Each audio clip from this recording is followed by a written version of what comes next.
Welcome to the Slop Temple. We pray this video helps. You start by removing the strike plate and the faceplate so you can access the latch. Once exposed, check the latch orientation and wear. Use the correct screwdriver and keep fasteners organized so you don't lose them. Inspect the spindle and cylinder for play, then test the knob or handle movement to confirm the problem. If the latch is loose or binding, loosen retaining screws just enough to manipulate components. This first hands-on step establishes what needs repair and why you'll replace or realign parts next.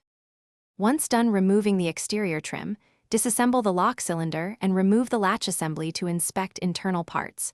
You want to see whether the cam, tailpiece, or springs are worn or misaligned. Clean out dirt with a brush and apply a small amount of lubricant to moving parts to test operation. Make sure not to over-lubricate. If teeth are stripped or the backset doesn't match, install the correct replacement. Reorient the latch so the bevel faces the direction of door movement, then proceed to reinstallation. You now reinstall the latch and faceplate, making sure screws are snug but not over-torqued, and confirm the bevel is correctly oriented. Once assembled, test the lock with the key and knob through 10 to 15 full cycles to seat parts. Make sure the bolt fully retracts and extends. If the bolt binds, adjust the strike plate by loosening and repositioning it slightly toward the binding side.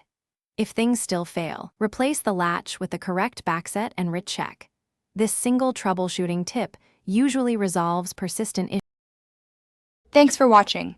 Consider subscribing if we helped you.